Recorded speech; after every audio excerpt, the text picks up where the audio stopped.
साल 2013 Queensland museum के associate professor doctor Andrew रोजफेल्ड के हाथ एक स्कॉर्पियन का फॉसिल लगा। नहीं, कोई साधारण सा दिखने वाला 1 या 2 इंच छोटा स्कॉर्पियन का फॉसिल नहीं, बल्कि एक भेड़िए जितना बड़ा स्कॉर्पियन का फॉसिल। लेकिन ये इकलौता ऐसा फॉसिल नहीं था जो कि काफी अनकॉमन सा था। इनफैक्ट उन्हें बिल्लियों जितने जायंट स्पाइडर्स मिले, ऑस्ट्रिच जितने लंबे जायंट कॉकरोचेस मिले, एनाकोंडास जितने बड़े मिलीपीड्स मिले और किसी बाज जितने बड़े जायंट ड्रैगन फ्लाइज के फॉसिल्स भी मिले। और जब इन फॉसिल्स की कार्बन डेटिंग की गई तब यह सामने आया कि ये फॉसिल्स डायनासोर्स के जन्म से भी करोड़ों साल पुराने थे। मतलब जस्ट इमेजिन, डायनासोर्स के भी जमाने से पहले एक ऐसी दुनिया हुआ करती थी जहां पर ये जायंट कीड़े मकोड़े राज किया करते थे। So let us find out. Well, आज से करीबन 600 साल पहले स्पेस से हमारी पृथ्वी कुछ ऐसी दिखाई देती थी। पहचान में भी नहीं आ रही है, right? Well, and that's because तभी सारे कॉन्टिनेंट्स एक दूसरे के साथ चिपके हुए थे और दुनिया में सिर्फ एक बड़ा सुपर कॉन्टिनेंट था जिसका नाम था पेनोटिया सुपर कॉन्टिनेंट। ये मैं पैंजिया से भी पहले की बात कर रहा हूं। अब at the same time internally पृथ्वी पर जमीन पूरी तरीके से बंजर थी। ना कोई जानवर, ना कोई पेड़, ना जीवों को जिंदा रहने के लिए एक परफेक्ट एटमॉस्फेयर। उस वक्त हमारे पृथ्वी के पास एक एटमॉस्फेयर तो था, एक रूडिमेंट्री, एक बेसिक सा एटमॉस्फेयर, लेकिन उसमें ओजोन लेयर लैक हो रहा था और इसी वजह से यूवी रेज डायरेक्टली अर्थ में पेनिट्रेट कर पा रहे थे। और अगर कुछ लाइफ फॉर्म क्रिएट होने की कोशिश भी कर रही थी, जन्म लेने की कोशिश भी कर रही थी, तो यूवी रेस उसे हार्म करके, डैमेज करके उसे डिस्ट्रॉय कर दे रहे थे। बट बायोलॉजी में जैसे हमेशा कहा जाता है कि life always finds a way to proliferate, उसी तरीके से हमारे पुराने अर्थ में भले लैंड में लाइफ पॉसिबल नहीं था, लेकिन पानी में तो था। और पानी में स्लोली करके लाइफ डेवलप होने लगा in the form of amoeba और बाद में जाके थोड़ा मोर कॉम्प्लिकेटेड फॉर्म यानी कि एल्गी।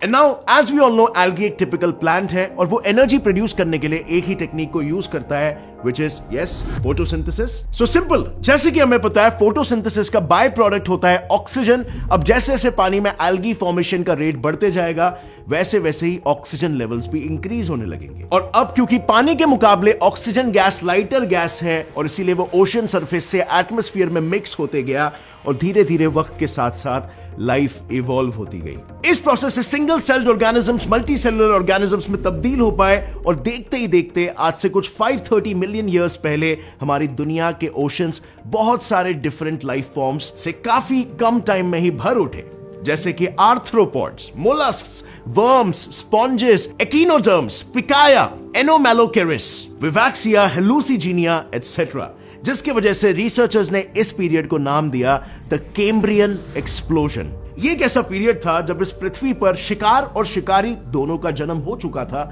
और इसी के साथ ही एक फूड चेन भी एस्टैब्लिश होना शुरू हो गया। You see, इस समय समुद्र की सतह एल्गी और मॉसेस से भरी हुई थी जिस पर गुजारा करते थे ट्राइलोबाइट्स यानी कि क्रैब्स की तरह दिखने वाले और रहने वाले जीव। ये जीव उस वक्त भी आज के जमाने के क्रैब्स की तरह ही साइज में हुआ करते थे और इस पर शिकार किया करते थे जायंट श्रिम्प्स, एनोमैलोकैरिस, जिनका साइज 200 सेंटीमीटर जितना बड़ा हुआ करता था, यानी लगभग एक 6.5 फीट लंबे इंसान जितना। अब ऑब्वियसली उस जमाने में जो मैजिकल बायोडाइवर्सिटी अपीयर करी थी, that was not here to stay permanently. In fact, इस पूरे ब्रह्मांड का जो कोर प्रिंसिपल है, जो फंडामेंटल प्रिंसिपल है, that is nothing but evolution. Evolution आपको हर जगह पे दिखेगा, बायोलॉजी में भी, केमिस्ट्री में भी, फिजिक्स में भी, हर जगह पर चीजें इवॉल्व होती है because motion and time is everywhere in this universe, right? But उस पीरियड में कुछ ऐसा हुआ कि अचानक से एवोल्यूशन बहुत ज्यादा फास्ट हो गया। I mean, वो जमाने में भी एवोल्यूशन हो रहा था और आज भी हो रहा है, लेकिन आज के कंपैरिजन में वो एवोल्यूशन बहुत ही ज्यादा फास्ट होने लगा। सो उसके पीछे रीजन क्या था? वेल, इस चीज के पीछे काफी सारे साइंटिस्ट अभी भी रिसर्च कर रहे हैं कि वो एग्जैक्ट लिंक क्या था कि एवोल्यूशन इतना ज्यादा स्पीड फास्ट हो गया। और इसीलिए इस पीरियड का नाम भी पड़ा है द कैम्ब्रियन एक्सप्लोजन, यानी एक छोटे से पीरियड में एक्सप्लोजन ऑफ स्पीशीज होने लगे। सो पृथ्वी में सिचुएशन कुछ इस तरह था कि लाइफ रैपिडली इवॉल्व भी हो रही थी और इसे सरवाइव कराने के लिए जरूरी ऑक्सीजन भी भरपूर मात्रा में मौजूद था। लेकिन पानी के बाहर अगर आप नजर घुमाते तो जमीनें अभी भी बंजर थी। कैम्ब्रियन एक्सप्लोजन के करोड़ों साल बाद भी सभी लिविंग ऑर्गेनिजम्स और प्लांट्स पानी के अंदर ही पनप रहे थे। जमीन पर प्लांट्स या एनिमल्स का कोई भी नामो निशान नहीं था, घास का एक तिनका तक नहीं था। और इसके पीछे का रीजन क्या था हमने कुछ ही टाइम पहले डिस्कस किया। वेल यस, सन की हार्मफुल यूवी रेडिएशन। लेकिन आज से करीब 460 मिलियन साल पहले फाइनली ओजोन लेयर बनके रेडी हो चुका था because of all that extra oxygen. यानी कि अब लाइफ वाटर से लैंड पर इजीली ट्रांजिशन कर सकती थी, अपने प्रेडेटर्स से बच के सरवाइव कर सकती थी। लेकिन उस समय तक जैसे हमने जाना कि बायोडाइवर्सिटी बहुत बढ़ चुकी थी, जिस वजह से शिकारियों की संख्या भी बहुत बढ़ चुकी थी, और वो शिकारी भी मामूली साइज के नहीं थे, बल्कि इतने विशालकाय थे कि वो हमारे आज के ग्रेट व्हाइट शार्क्स से भी बड़े हुआ करते थे। और इसीलिए फिर उनसे बचने के लिए कुछ जानवरों ने हमारे जमीन की तरफ अपने कदम बढ़ाए और आर्थ्रोपॉड्स, रेप्टाइल्स और बाकी के सभी ऑर्गेनिजम्स ने जमीन पर अपनी नई दुनिया बनाना शुरू कर लिया। लेकिन इन ऑर्गेनिजम्स द्वारा बनाई गई दुनिया तो बस एक शुरुआत थी, क्योंकि आने वाले कुछ ही सालों में वक्त के साथ इस दुनिया का नक्शा ही बदलने वाला था। जैसे ही लाइफ ने जमीन पर कदम रखा, मानो वो जैसे दौड़ने ही लगे। एल्गी जैसी सिंगल सेलुलर बीइंग्स फंगस में तब्दील हो गए, फंगस से छोटे प्लांट्स और छोटे प्लांट से 100 फीट लंबे पेड़ों में इवॉल्व हो गए। और बस फिर क्या था, पूरे पृथ्वी पर एक घना बड़ा सा ट्रॉपिकल जंगल खड़ा हो गया, जो बहुत हद तक आज के फॉरेस्ट की तरह ही दिखता था।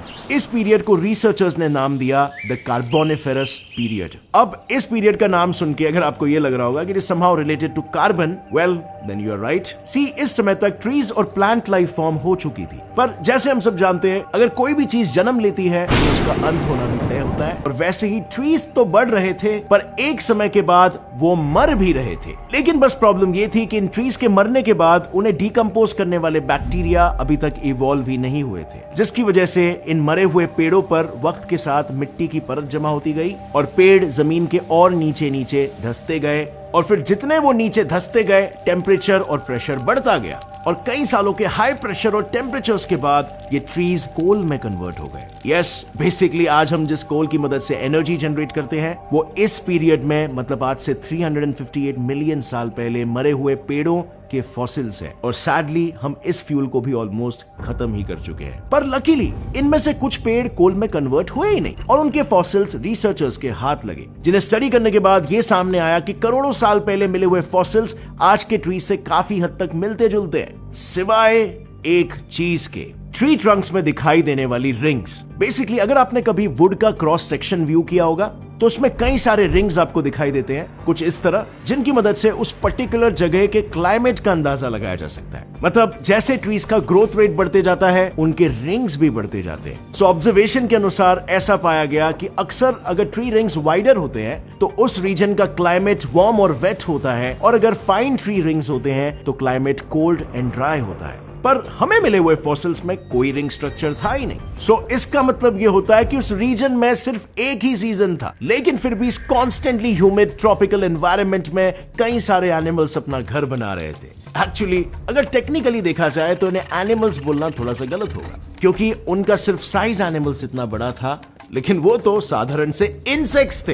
पर अब क्योंकि इनका साइज ही इतना विशाल था, और इसी वजह से उस दौरान दुनिया पर इन्हीं का ही राज था। अब एग्जाम्पल के तौर पर इस मिलीपीड को ही ले लो। पिक्चर में भले ये छोटा दिख रहा होगा, लेकिन इसका साइज एक घोड़े जितना बड़ा हुआ करता था। एंड नॉट ओनली दिस, उस समय के giant dragonflies known as Meganeura amphibians और वर्टिब्रेट्स का शिकार किया करते थे। इनफैक्ट वो उस समय के दूसरे छोटे इंसेक्ट्स को भी अपना शिकार बनाते थे, और इनका साइज और वजन भी एक कौवे जितना बड़ा हुआ करता था। अब क्योंकि इनके पहले हमें कोई जानवर नहीं मिला जो उड़ सकता था, तो ऐसा एज्यूम किया जाता है कि शायद कि यही वो सबसे पहले जीव हुआ करते थे जो उड़ सकते थे। और अब मैंने शायद इसीलिए यूज किया क्योंकि अभी भी डिस्कवरीज जारी है, यानी हो सकता है इसके पहले भी उड़ने वाले जीव मौजूद हुआ करते थे जो अभी तक हमें नहीं मिले। But now ironically tables have turned. आज यही ड्रैगन फ्लाइज इन एम्फिबियंस और वर्टिब्रेट्स के शिकार हुआ करते हैं। मानो जैसे समय का पहिया चलता है तो वक्त बदल जाता है, बट एवोल्यूशन की भाषा में इसे कहेंगे the survival of the fittest, right. और अब जैसे कि मैंने शुरू में बताया था, रिसर्चर्स को इस पीरियड के फॉसिल्स में 1 मीटर लंबे स्कॉर्पियंस का भी फॉसिल मिला है।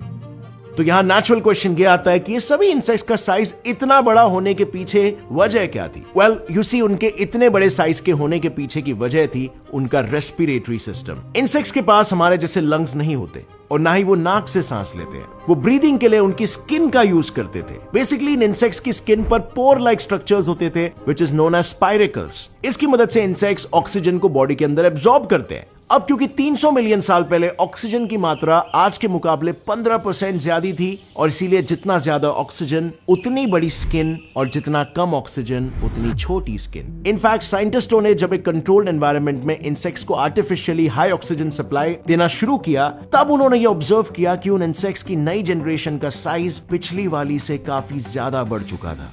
पर जल्द ही इन सारे बड़े जीवों का अंत एकदम नजदीक था, क्योंकि अर्थ रेडी हो चुका था अपने सबसे बड़े मैस एक्सटिंक्शन के लिए, which is Permian mass extinction. पृथ्वी पर टेक्टोनिक प्लेट्स की मूवमेंट्स की वजह से जगह जगहों पर वोल्केनिक इरप्शंस होने लगे और वोल्केनो से निकला सल्फ्यूरिक गैस एटमॉस्फेयर में घुलने लगा, जिससे कि पूरी दुनिया पर सल्फ्यूरिक एसिड की बारिश होने लगी। इसकी वजह से एटमॉस्फेयर में कार्बन का लेवल बढ़ते गया और ऑक्सीजन लेवल कम होते गए और अब ये तबाही इतनी विशाल थी कि इसमें दुनिया के 95% ऑर्गेनिजम्स विलुप्त हो गए। दुनिया फिर एक बार मानो बंजर सी हो गई और जितने भी जीव बचे थे वो समय के साथ साथ एटमॉस्फेयर में ऑक्सीजन की मात्रा कम होने की वजह से उन इंसेक्ट्स का साइज भी छोटा होते चला गया। सो अब यहां पर हमें एक पैटर्न कंसिस्टेंट नजर आता है। दुनिया में जितने भी मैस एक्सटिंक्शंस हुए, उन सभी एक्सटिंक्शंस में जो बड़े जीव हैं उनका अक्सर खात्मा हो जाता है, लेकिन जो छोटे जीव होते हैं वो अक्सर बच जाते हैं, क्योंकि वो कहीं ना कहीं छुप जाते हैं या फिर वो अपनी एक अच्छी सी इकोसिस्टम ढूंढ लेते हैं। और ऐसा ही कुछ उस वक्त भी हुआ। जो बचे कुचे छोटे छोटे जीव बच गए थे, उन्होंने फिर बाद में जन्म दिए आगे की प्रजातियों को। सो फ्रेंड्स, ये जो हमने सीरीज ऑफ इवेंट्स डिस्कस किए, ये सीरीज ऑफ इवेंट्स एक्चुअली में डायनासोर के पहले के। सो इमेजिन करो, अब तक डायनासोर्स भी नहीं आए और पृथ्वी पर कितना कुछ हो चुका है लाइफ को लेकर। अब ये लाइफ का विषय मुझे पर्सनली काफी ज्यादा फैसिनेट करता है कि कैसे एक सिंगल सेलुलर फॉर्म से, यार सिंगल सेलुलर भी छोड़ो, उससे पहले कैसे जस्ट कुछ बेसिक लाइफ के कॉन्स्टिट्यूएंट से प्रोटीन्स, लिपिड्स, न्यूक्लिक एसिड्स, ये सबसे आगे जाके लाइफ इवॉल्व हो चुकी, कैसे डीएनए बना, कैसे इंफॉर्मेशन ट्रांसफर पॉसिबल हो पाया। Well, this is truly beauty of nature. और इस पे मैंने एक लाइव स्ट्रीम कंडक्ट किया था। उस लाइव स्ट्रीम का टॉपिक होगा why science says God doesn't exist. वो आप ऊपर आई बटन पर दबा के देख सकते हो। अच्छा खासा 3 घंटे का लाइव स्ट्रीम में आपको बहुत ही ब्रिलियंट पर्सपेक्टिव मिलेगा कि लाइफ की ओरिजिनेशन एक्चुअल में कैसे हुई थी। अगर इस वीडियो से आपको कुछ भी नया सीखने मिला, एक लाइक जरूर ठोकना। Gets it fly science channel को भी सब्सक्राइब कर लो और बेल नोटिफिकेशन दबाओ, ताकि आगे आने वाली हमारी कोई भी वीडियो की अपडेट आप मिस ना कर सको। See you next time friends, till then as always stay curious, keep learning and keep growing. जय हिंद।